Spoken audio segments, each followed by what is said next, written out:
From Las Vegas, live at LaMarre Theater, podcast starring actor Jean-Claude LaMarre, producer Eureka Black. Well, welcome to another episode here from Las Vegas, live at the LaMarre Theater. I've got my co-host, Eureka. My name is Jean-Claude LaMarre, as you guys know.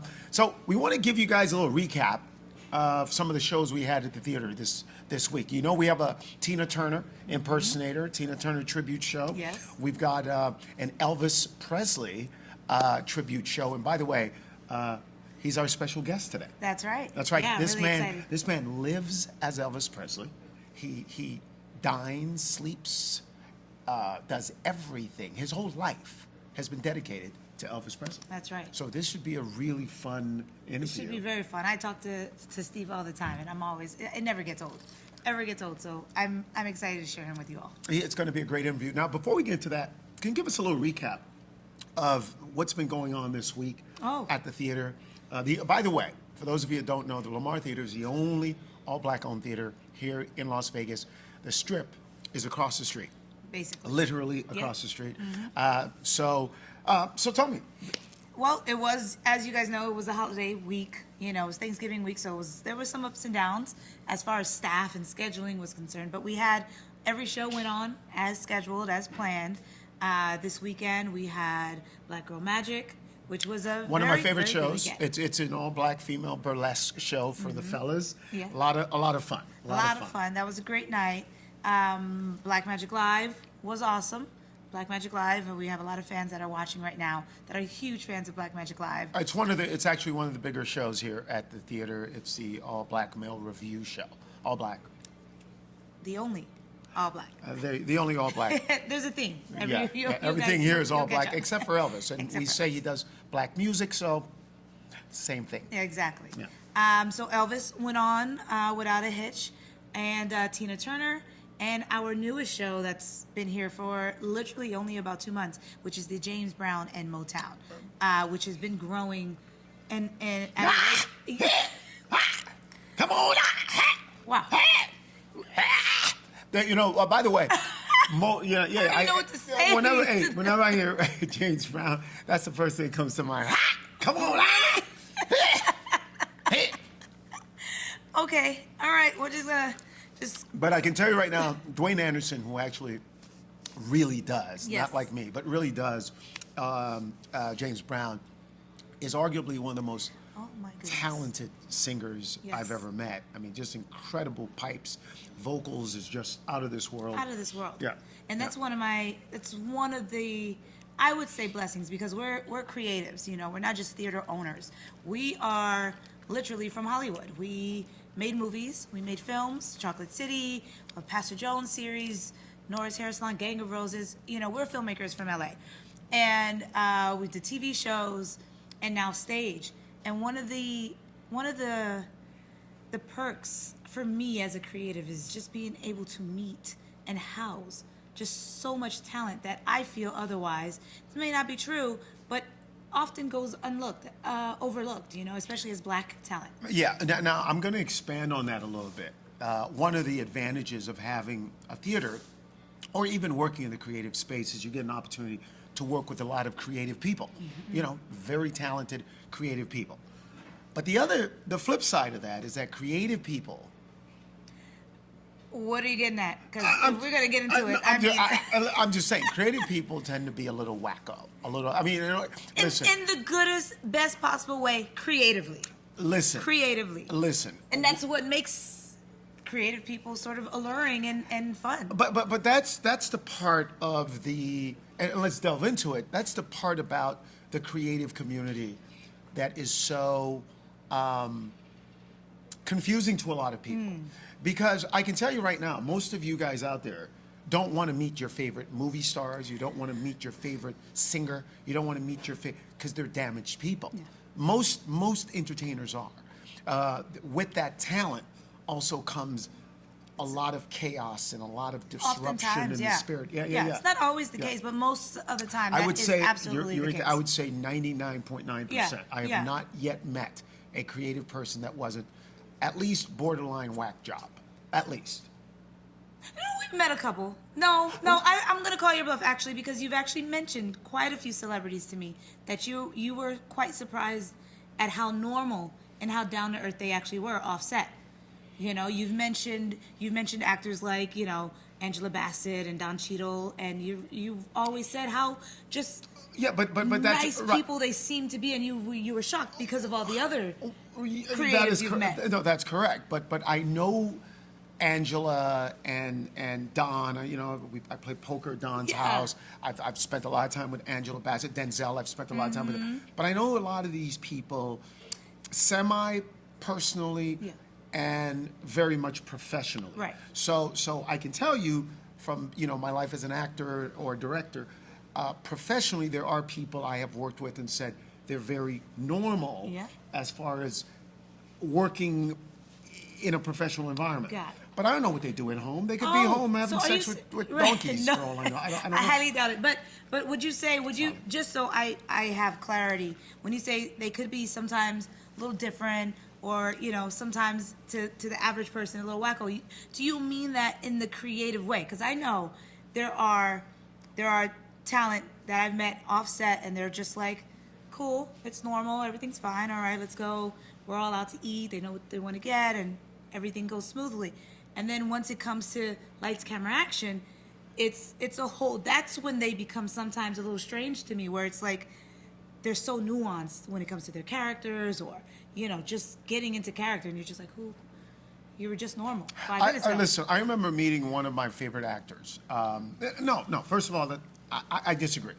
I just think that creative people, very talented people, tend to be damaged people. Yeah. In their personal life, and that's been true across the board. And I just want to be clear. I think we might be using the wrong. I would say, they're definitely quirky, but not all quirks relate to being damaged. Sometimes it's just different. Sometimes they're socially awkward. Sometimes they're just there's quite a few of us. I would say us, because we're creatives as well, that are actually autistic. Yeah, I'm the only normal creative person I know. Everyone else is just a whack job to me, including you, by the way. No, he calls me a weirdo every day. But seriously, when I say damage, I don't mean they're torturing kids in their basement. Right, that's not what I mean. I mean they're socially awkward. Yes. They're quirky, if that's what you want to call it. They're some are just. Listen, one of my favorite actors, hands down, Clarence Williams III. For those of you that don't know him, Clarence has been in a lot of movies. He was in Tales from the Hood. Mm-hmm. He was in what's the one with he played the dad. Sugar Hill. Sugar Hill. Yeah. A lot of us really grew up on his amazing talent. Amazing. I met him one. He was sitting at a bar, and I was sitting with my friend. I said, "Oh, I think that's." Yeah. I said, "Let me just go hi and say, hello, and how inspiring his career has been." He was the biggest asshole I ever met in my life. Wow. He was an asshole. He was a complete asshole. And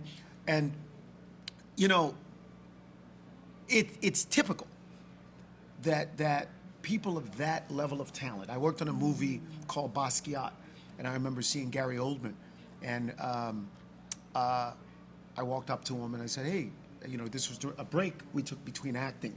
It was setups." Gotcha.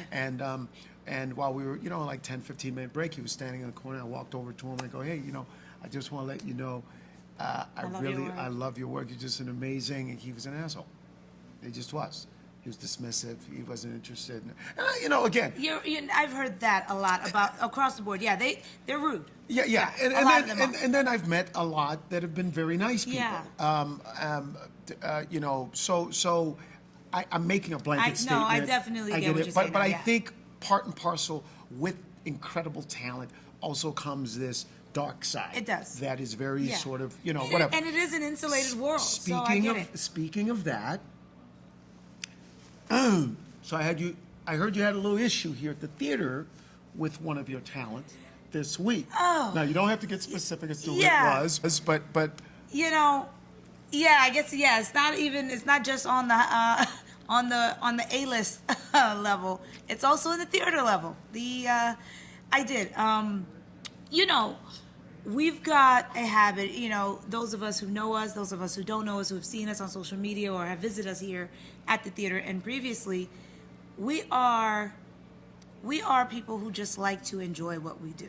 You know, we come to work, we try to make it pleasant, and oftentimes we get talent and staff that come over and give their resumes and say, it just looks like this would be a fun place to work. I want to work with you guys. By the way, we hear that all the time. All the time. Oh my God, you guys seem like the best bosses to work for. Yeah.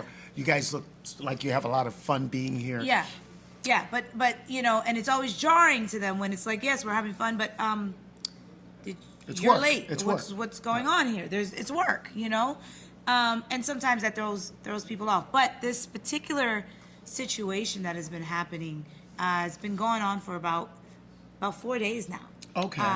Okay. And it's one of the artists here that also it's a lady, and she's in a couple of she sort of dabbles in and out of the theater from the shows to, you know, sometimes working she staff works part of staff, and a lot of the talent does that, and we're very welcoming with that. You know, we'd rather you spend most of your time here anyway, just so you stay in the creative space, and she just had a tood this week. I mean, I'm just, I barely got a look at her this week. It was just like, just all I saw was hair. She wasn't talking to you. She was not talking to me. And now, is this someone you normally get along with? I get along with perfectly. Okay. In fact, some would argue I'm probably one of the only people that if you see her, literally you'll see me. If you see me, she's like literally 5 steps behind me. Every 5 seconds. Here at the theater? Here at the theater. Okay. And this week there was some tension. There was just silence. And did you ask yourself or ask her what the issue was? No. I have this, you know, I'm quite observant, and this particular talent I've kind of seen, I've sort of followed her and watched her for the past few months. And there's some patterns there that I just know, okay, listen, what you're going through, what's going on, maybe you're busy, maybe you're in a rush, maybe you're late, maybe you got a phone call to make. It's as long as you showed up on time, as long as you made it on stage on time, as long as you didn't mess up the show, you're still doing your promotions, I'm perfectly fine. So you maintain that you make a distinction between your professional relationship with your talent here. Absolutely. And your personal relationship with your talent here. Absolutely. You have to. Well, I'm going to be honest with you. I'm very different. I actually don't have a personal relationship I know this. with people Yeah. here at the theater. Yeah. This is a place of business.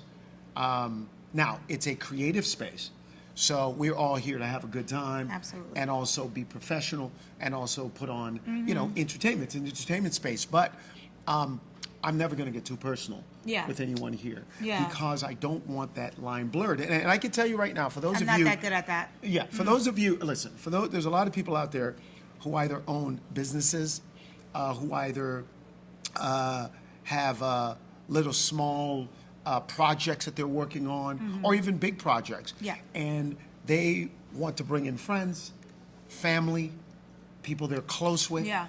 And what happens is sometimes I think people make the mistake of thinking your friendship with them allows them to be less professional. Yes. And I think that is a problem across the board. It is. And so what happens is, in an environment like this, in a creative space, you never feel like it's formal. There's nothing formal about it. It's a theater. We're being artists. We're here to entertain and have a good time. There's almost, literally during the course of a 12-hour day here at the theater, there's almost no time where we are not smiling, laughing, joking. Right. That's the environment. Absolutely. But even within that, and that's very nuanced, there is a high level of professionalism and a high level of sort of, I guess for lack of a better word, regimen. Yes. Oh, yeah, definitely. That we have to adhere to in order to make this a functional business. Definitely. Listen, we are professional.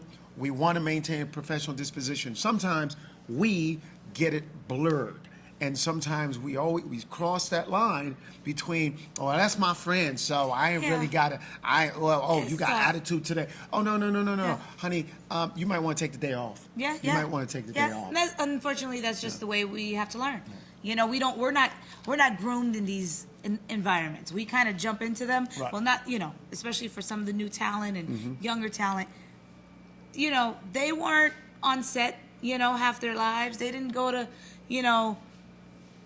film school, and it's just not normal to them as to some of us, who have done natural it more, born creatives. Yeah. No, we've done it for we've had obviously a lot more experience. Yeah. Being on and around set. Because I'm telling you, there's a lot of people that would have been gone after a week, and they're still here 6 years later. Yeah. Because we're like, I get it. Yeah. You don't know. Yeah. So this is almost kind of like school. It's kind of like absolutely. we open this theater as a way to kind of bring people in who are some professional. A lot of the talent that we cultivate here do well and continue to grow and go on to do really good things. And I think that's, believe it or not, Eureka, that was also my approach as a filmmaker. I cast movies, and sometimes there would be, and I've always said this, I've always maintained this. I would rather work with someone who was less talented, but easy to get along with. Yes. Than someone who was brilliant. But a douche. But an asshole. Yeah. And I can tell you what Hollywood does. Hollywood invites you to the party. They don't give you a menu. No. And there's a whole buffet there. Yeah. And you walk in and you're hungry. And you go, I want this, I want that, I want this, I want that, I want this, I want that, I want this, I want that. And as they're putting everything on your plate, they're going, yep, never inviting you back here again. Never invite you. That is exactly. Why'd you put out a buffet? Right. But it's all grooming. So it's how you were groomed. That's correct. And what happens is, if you get that early tip, that tip, or someone whispers in your ear, hey, when you go over there, don't order that, don't order this, don't order that. Take it easy. Right. And I think that is a problem. An open bar doesn't mean get drunk. Right. That's a good analogy. And I think it affects not just black actors, but white actors go through the same pitfalls as well. Oh, yeah. I remember working on a movie, Basquiat was the name of the movie, back in 1994, I believe. And it was a star-studded cast. There was so many incredible stars in that film. Everyone from Benicio del Toro to Madonna to Jeffrey Wright, who was the star. You've always had wonderful things to say about Jeffrey Wright. Jeffrey's incredibly talented young man. And so I remember my first day on set, and I was new, and I was very green at this. And the guy who hired me, well, the director hired me ultimately, but it was at the behest of the producer. Okay. And there was an issue with a wig that they wanted me to wear for a scene. I didn't really like the wig. I don't think it looked good on me. So I asked him if I could take the wig back to Brooklyn, where I lived at the time. We shot the movie in New York. Okay. I go back, take it home, and I sort of do some little... You got permission to take the wig home? Yeah, they gave me permission to take the wig home. So Okay. I took the wig home, and I got home, and I started cutting it. butchered it. I didn't butcher it, but I did what I thought the character needed.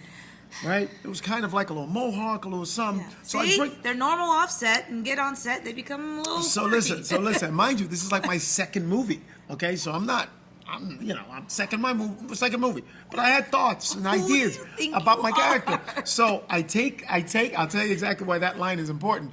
I take the wig back. 3 days later, I'm sitting down in wardrobe, makeup, getting everything together on set, and the director shows up, and he's like, what is this? And I said, oh, nothing. I just thought creatively this could work. Boom. They called the producer in. That moment, he knew. The producer turns around and says, why'd you do this? I said, well, I had permission. From who again? From the hair department. Oh. They told me it was okay. Yeah, you were young. Yeah, they told me it was okay. Yeah, they told me it was okay. You can go with this. Yeah. So the producer was That's like, no I cool. don't really give a damn what they say. You messed this wig up. Who gave you That's permission? the nice PG version of that? Yeah, it was a nice PG. He went off. I just went back in my trailer. I locked the door. And I had a diva fit. And I refused to come out of the trailer. Okay. I refused to come out of the trailer. And as I'm sitting there, thinking to myself, it's a Sunday. They won't be able to contact my agent. Oh, you actually thought about that? Yeah. So I'm protesting. So you're gonna get your way. Yeah. Somehow. Yeah. It's Sunday. And they're knocking on the door, knocking on the door. Jean-Claude, open this door now. This will be your last job in this town. They actually said that through the door. Yeah. And I just sat there. And I you was just sat there. I said, I'm not opening the door until you get my agent on the phone. Knowing good and well. So finally, my phone rings. About 20 minutes later, it's my agent. What are you doing? I said, what do you mean what I'm doing? Here's the thing. They gave me I'm permission. being a creative, strange man right now. I'm trying to do my this role, and because it's a big movie, why are you doing this? He's like, last week you had a fight with Spike Lee. The week before you had a fight with Boaz. You had a fight with the Because you Hughes thought you owned brothers. the character. Wait, so how many people are you fighting with? I fought almost everybody in the Just industry. hit me Yeah, with almost you everybody. And finally, You're just a troublemaker. Yeah. So my agent says, listen. I'm glad you're not a fighter A couple of days later, my agent calls me into the office. I'm over at William Morris, and he says, listen, you're ruining your career. Right. Stop. Yeah. Just stop. Oh, he said that nice. Yeah, he did. He was a good friend of mine too. He says, just stop. After that? Yeah, 30 films later. I was like, I don't want to do this. I don't want to do this anymore. I want to direct movies. So that is what ultimately brought me to directing. It was just that I was getting to a point where acting was just starting to feel claustrophobic, and my acting out in the way that I was sort of my way of rebelling. Yeah. You know? Yeah. Anyway, well, I hope you resolved the issue with your talent. Did you ever resolve it? Well, you know what? Surprisingly, and this is why you should always be a little patient when you can with your talent, because I did receive a text message. Sort of, she didn't go into too much detail, but she just said, hey, just wanted to apologize. I won't say everything she mentioned, but she did apologize. She had a bad week. She had a tough week, and sometimes it happens. And Yeah. I won't hold on to it. It didn't affect me personally. Right. And it didn't affect me professionally. The shows went on. Was she days went talking on. to you during this time? No, we had not spoken. So she would just walk by you? Yeah. In the theater? Yeah, I think actually she would actually avoid. I feel like she walked by whenever I was not. She was like a ghost. Present, kind of, and I was like, okay, that's fine with me, because believe it or not, we actually spoke quite often. So he was giving you a break. Yeah, she gave me a break because I had other things to think about, and this particular talent is zealous. I mean, she's got energy. So I was just like, okay, good. Yeah. So I think. Listen, the good thing is most of the acts here are very good people. Yes. They may have their quirks We all do. and their little hang-ups, Yeah. but overall, We all do. they're good people, and we're happy to have them. Yes. Speaking of talent, Tonight, I'm excited. I'd love to bring let's bring Steve on, Yeah. and let's have a conversation and hear what he's got to tell these good people. Yes, All right, yes, y'all yes. going to be excited about this. Yeah. All right, guys, we're back with the amazing Steve Connolly, everybody. We've got Steve with us now. Steve has a residency here at the LaMarre Theater with the Spirit of Elvis show. All right, Spirit of the King. Spirit of the We King. like to say Spirit of the King, since that's my trademark. If I say Elvis, they'll sue me. Wait a second. Should we say that? Don't let the public know. That I part. think we're fine, Trademarks and stuff like that. So Steve has been doing, Steve is one of the most fascinating people I've met because he really, really takes this Elvis thing very seriously. He knows the history. He knows the chronology, discography, I think it's called. Every movie Elvis has done. He knows tidbits and trivia and everything about Elvis. So Steve, we're very happy to have you with us today. Yes, Thank you yes, very yes. much for coming through. Just for the Where's the my guitar? audience Bring there. me my guitar. Oh, by the way, speaking Where's of my guitar, guitar? before he even sings, Elvis plays live. The first half of the show, he sings. Well, everything is live, Get but my he son. does no music, no background. It's all a cappella, and you actually perform with your son. Yeah, Brandon. That's the crazy thing. My son has been working with me since he was a kid. Yeah. He's running my spotlight at 10 years old when my spotlight operator. Oh, look at this, Paul Reed Smith. Yeah, there you go, right there. All right. That's it right there. So Steve's going to play a little something. And this is for an us. acoustic electric guitar. Whoops. That's it. Well, This happens to be a Paul Reed Smith. Let's see. How's it? Can you hear it? Uh-huh.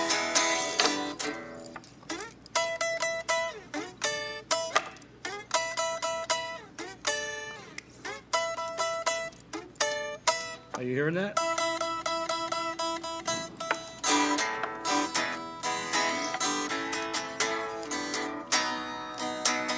Here we go. Well, now since my baby left me, hell, I found a new place to dwell. Well, it's down at Louisiana on Hall Street. Heartbreak Hotel, I feel so lonely, baby. Well, I'm so lonely. Yes, I'm so lonely. I could die. All right. All right, Steve. Hey, guys, let me tell you something. This man brings our house down every single night. Now, Steve, you have the longest running Elvis show. Let me let's get rid of you this. won't stop. He'll give us a concert tonight. So I actually have the longest running Elvis show recently figured out on Earth.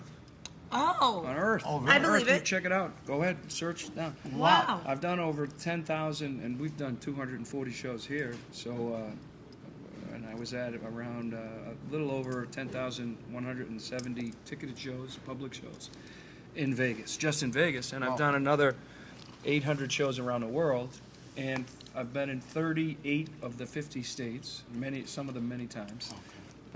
So I've had. As far as that career goes, Elvis himself did 877 shows in Vegas. Now, in a 7-year stretch, and me, 27 years. It'll be 28 years in February since my first show. February 10th was my first show 27 years ago.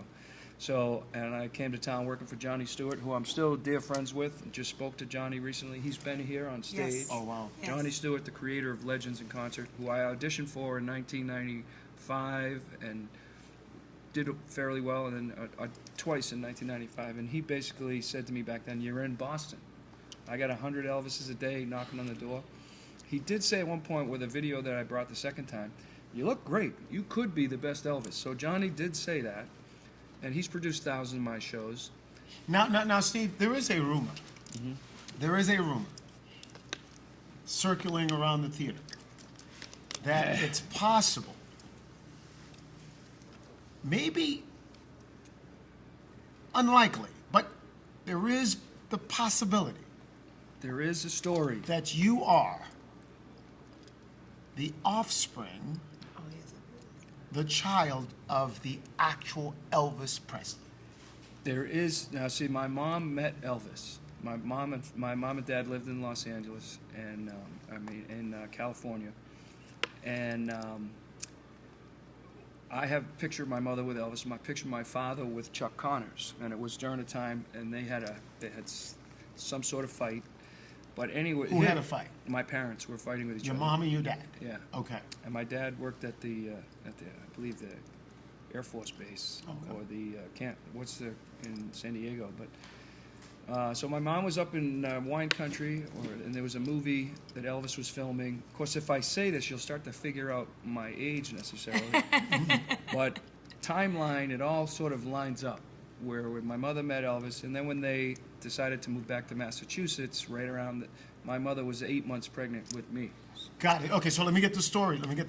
So, your mom is in California, in a city in California. Elvis is shooting a movie. Around the same time, your mom and your dad get into a fight. Your mom goes to the movie? Well, she actually met him on the set of the movie while he was making this movie. Okay. Yeah. So and my dad, they were both here at the time, and my dad, they were kind of hanging around. My dad met Chuck Connors on the set or actually met him in a bar. Okay. The picture with Chuck Connors, he's in a bar.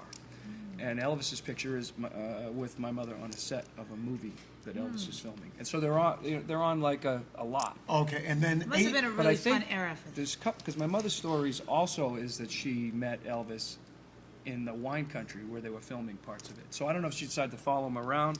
Oh. got it. So And you, wait, do we know Now how long here's they the were crazy in part. California? There was a point my parents been married and divorced 3 times, and then there was very anti-Elvis thing from my dad. Oh. But then once I started doing Elvis, then it became sort of pro-Elvis. okay, so your dad Got was it. so your I became dad very successful as Elvis. got it. So your dad has always sort of made kind My of brothers would make jokes that you could be Elvis's kid and different things. And then I was always told with my brothers that I was not in the family, that I was Did adopted. you Always ever had that. But every Yeah. The family black sheep, has right? the kid right? who right. was adopted. So did you ever speak to your mom about that? Oh yeah, in fact, on her deathbed, I asked again, "Is it true about?" And so she said no, but she has Alzheimer's, and she didn't even know who I was. So Wow. she said fine, but she did tell me she loved me, and she did know I was Steve. And I had my guitar. I sang to my mother. I was with her for her last 24 hours. And you sang And I as still was you trying sang, to- hold on, you sang as you or as Elvis? Well, I'm doing Elvis songs. Yeah.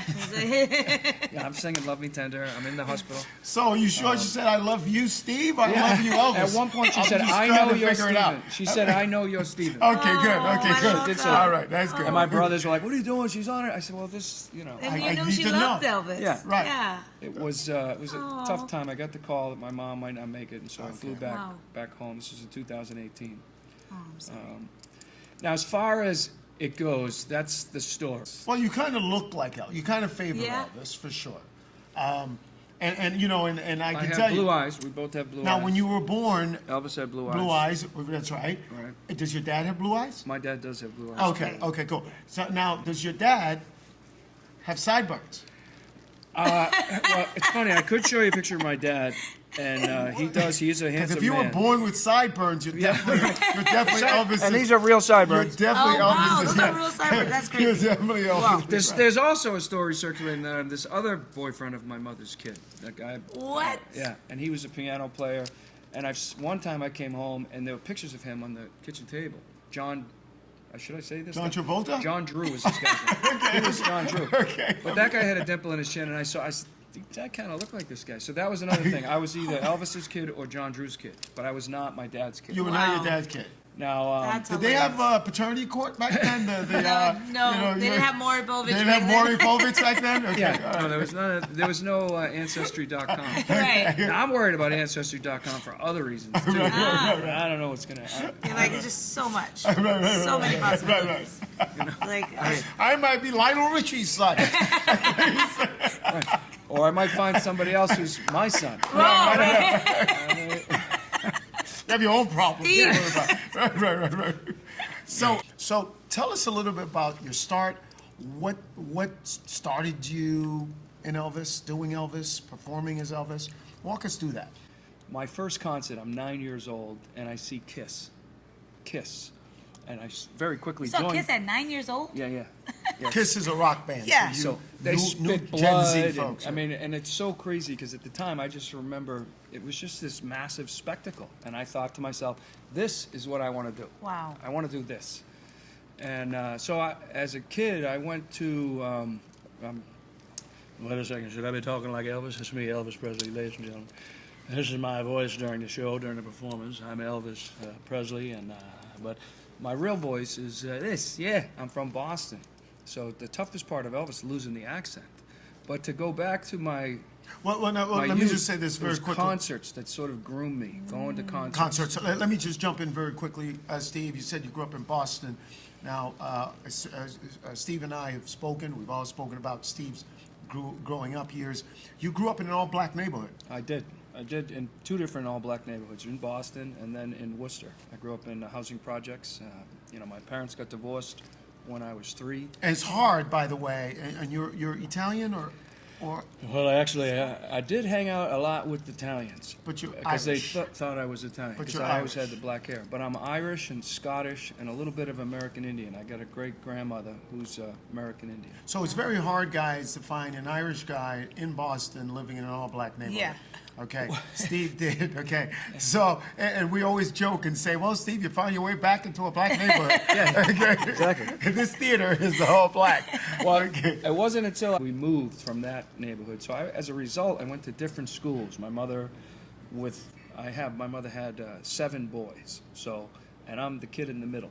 It's just 5 of us, and we lived in housing projects, and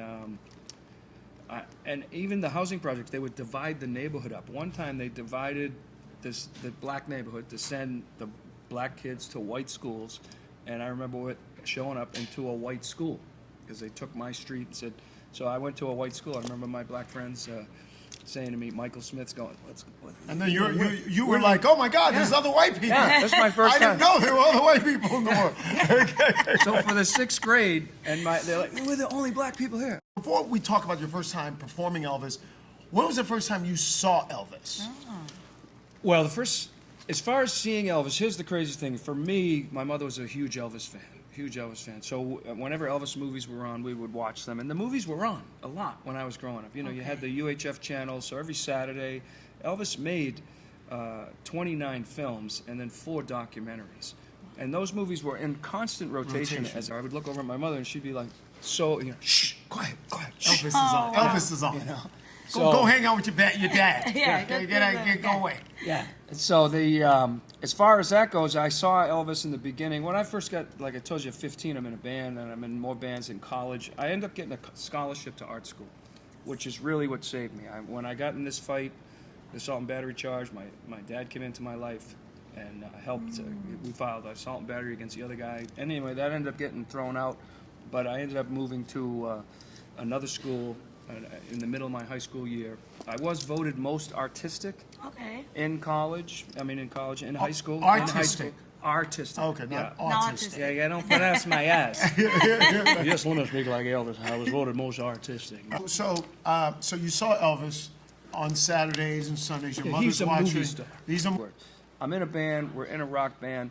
A producer guy comes to see the show, and at this point now it's my own band. So now I'm the lead singer, and I've been in a bunch of bands. And back then you would learn covers, right? So you're singing an Elton John song. So I remember saying, we got to do an Elvis song, we got to do a Beatles song, and I got the Elvis songs.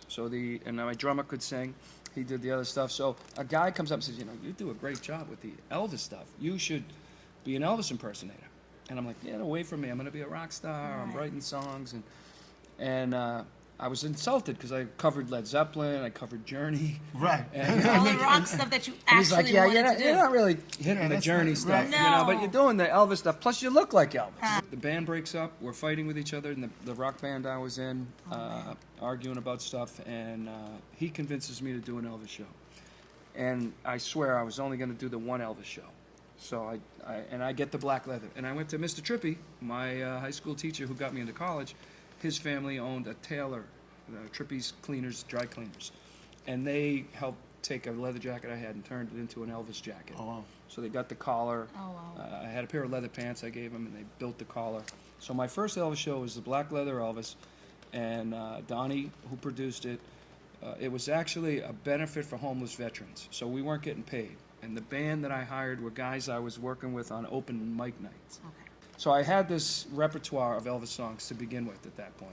Initially, I started with Blue Suede Shoes, Jailhouse Rock, Heartbreak Hotel. My mother would get me to do Elvis songs. Going back to my mother, I wouldn't be doing this if it wasn't her. You need to do some Elvis songs. And she would come to all my shows, to the point where even other bands would go, hey, this guy's got his mother here. Steve, I know you practically live your life, your adult life in any event as Elvis Presley. How does that fit within your family life?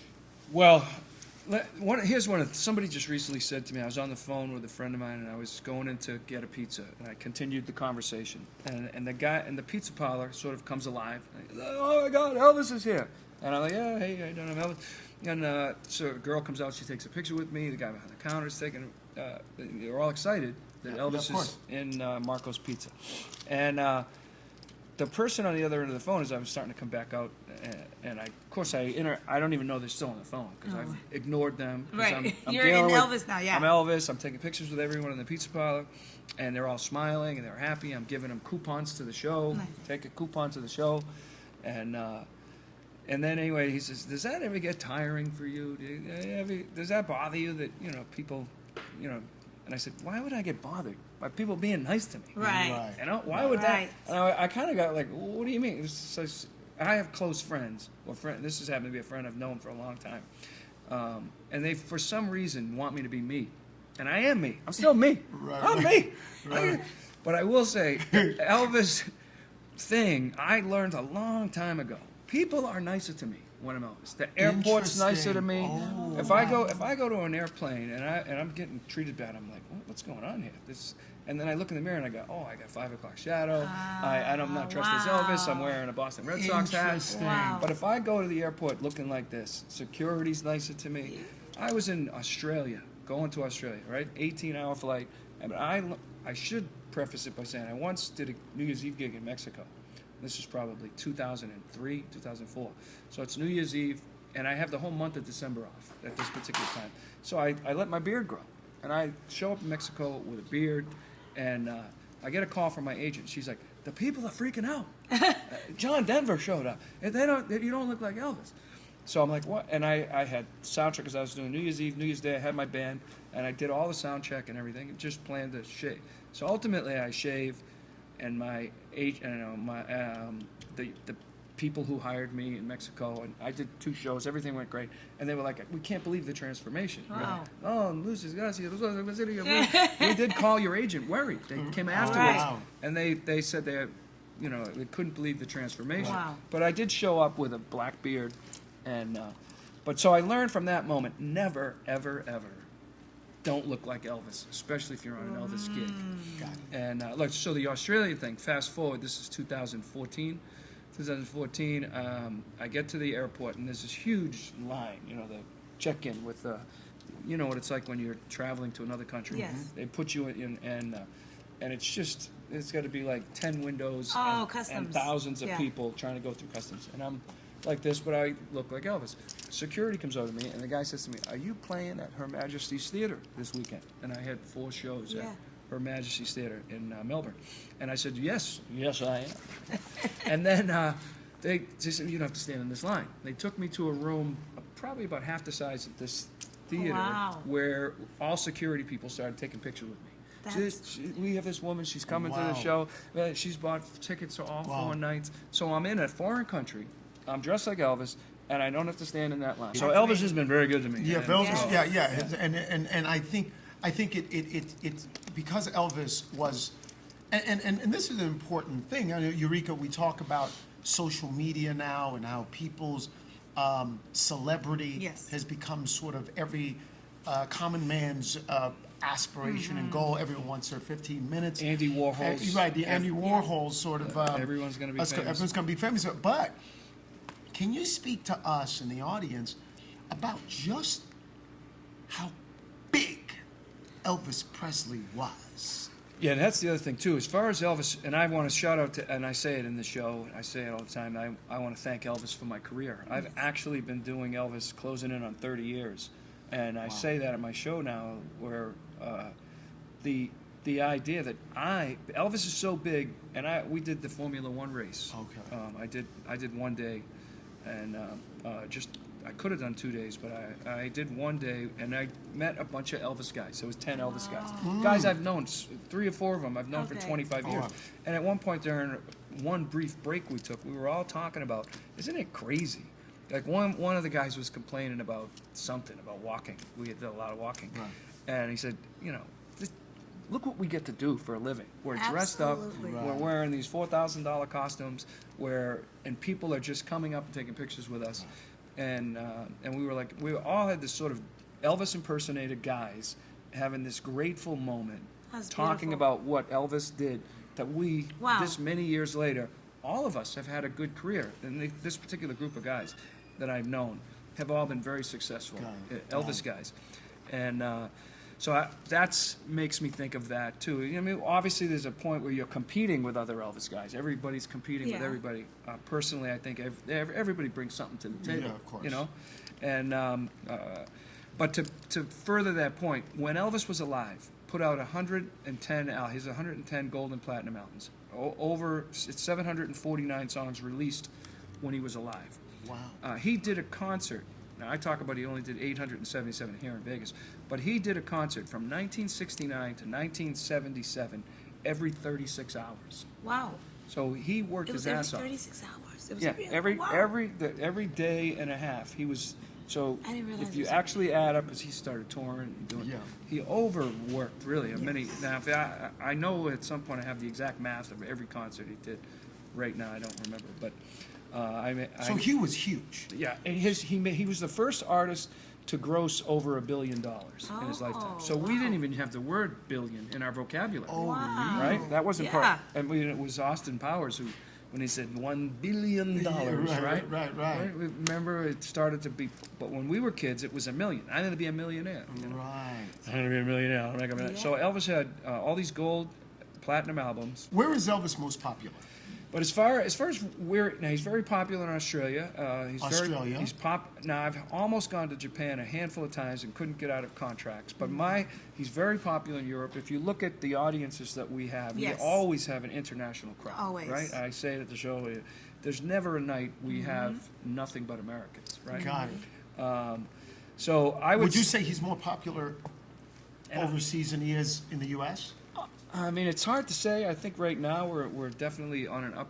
The movie came out that's popular about Elvis. But as far as, I mean, it's interesting because obviously when I go to different states, the impact, and then you have the Vegas crowds, which is a very different kind of dynamic. As far as Vegas crowds are so used to, we have 121 shows a night to choose from. Yeah. I mean, it's just blessing So, every night that yes. people show up to my show Absolutely. with the competition that we have, you know. Yeah. So nowhere else on earth do people have that many choices. Yeah. Broadway, Right, nobody right, has. I mean, right. you can go to the biggest arts district, and I don't want to pick on any other city, but nobody has the amount of choices that we have. Yeah. So it's thrilling It's that, all yes. It's that amazing. we actually have. So Europe, he's big. Australia, he's big. Brazil. I always hear you Oh, mention we always, Brazil in we audience. always have, and I have a big fan base in Brazil, and I've played Mexico City. I went to a bullfight in Mexico City, but I actually got to meet a bullfighter. If I don't look like this, they don't let me meet the Right. bullfighter. That's right. Yeah. But the bullfighter, Yeah. I go down and I have I'm a gonna start conversation. dressing as Elvis. I have a conversation with a bullfighter after the match. pretty cool. You know, That's I don't very have cool, Mike actually. Tyson come over to me and go, "I want a picture with Elvis," and have Right. Mike Tyson put his arm around me. Right. cool. You know, and when I was at MGM, I did over 3,000 shows at MGM, and I saw so many celebrities. Yeah. You know, Steve Tyler coming up to me and grabbing me after my performance. Oh, being that's the first super person in cool. line Wow. and going, I cut Oh, my that's teeth cool. on Elvis. Wow. And I talked to him for an hour. Kenny Loggins, Celine Dion. Dennis Miller coming to talk to me and meet his mother. Wow. And then I said, "It's so great to meet you. I'm a huge fan of you." And he says, "This is my third time, bro. I just wanted my mom to meet you. Oh, I wanted her in the that's front row." If you notice, the screen was changing is because Brendan Connolly. Cannoli. No, Cannoli. Our, When my I'm with partner, the Italians, it's Our cannoli. partner calls you Cannoli all the time. She's always like, "Did you give Steve Cannoli his check?" Steve Connolly.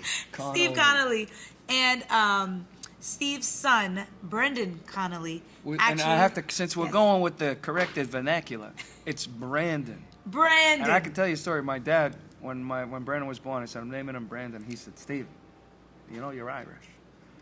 And he's telling me, "Don't tell that story." Come around here, Brendan. And he I says, just want. "That's- I need them to that's see you the really English. quickly. Come around. That's the the English version. And I named Brandon after Bruce Lee's son, Brandon Lee, because I'm Oh. Bruce Lee, and he was born on Bruce Lee's birthday. Come on. Also, Jimi Hendrix's birthday. Jimi Yeah. Hendrix and Bruce Lee share the This same is birthday. the young Connolly here. So he plays guitar like Yes. Jimi Hendrix. Very talented. Very talented. Super talented. Guitar player. He's an artist as well, right? Yes. Yes. Yes. We got to show some of his stuff. We've got to get you on here. We'll interview you soon, Brendan, because Sounds great. the girls, they're gonna love Brendan. You should see them fanning in the audience when they see him. They go, "That's Yeah, Elvis." Brandon brings the young girls to the Yeah. you know, To the show. he's I can't tell you how many of the ladies here that work here have such a crush on Brendan. He has no idea. Well, now he knows. it's, well, Now he knows. It's funny too because I remember when I graduated college, about 4 girls were like, "Oh, I had the Steve Connolly crush." I'm like, "Why didn't you tell me? Why didn't you tell me? I would have dated all 3 of you." All three of you, all you guys. How come Yeah, I'm why are just you holding finding out that in? So he was huge. He was a big celebrity. Yeah. You know, by any measure. Right. And at some point he had a decline, and then Las Vegas was his resurgence. But not so much I had no idea just the amount of stuff he had done. Now, I said 749. They've released 1,160 songs Wow. have been released. And that's like either different versions or songs that were never released. How long, getting back to Vegas, how long was he in Vegas for? Now, the Vegas years, 69 to 77. What hotel was he And performing? he was at the International Hotel at the time. Which is now the Westgate. Which is now called the Westgate, and it changed to the Hilton, but the Hilton, it's still the Hilton family that built that hotel. Got it. And Kirk got it. Kerkorian. So if you see pictures of wow. Elvis signing his contract, Kirk Kerkorian is in the picture. Oh, wow. And Baron Hilton's in the picture. Did they pay him a lot of money And at the time? Yeah, at that time he was getting $5 million a year. Wow. Which was a lot. That's Which a was lot a lot of of money exactly. for, Yeah. for 2 30-day gigs. Wow. So he would come 2 twice a 30-day year, gigs. and he would do basically 28, 30 days, and 2 shows on Sunday.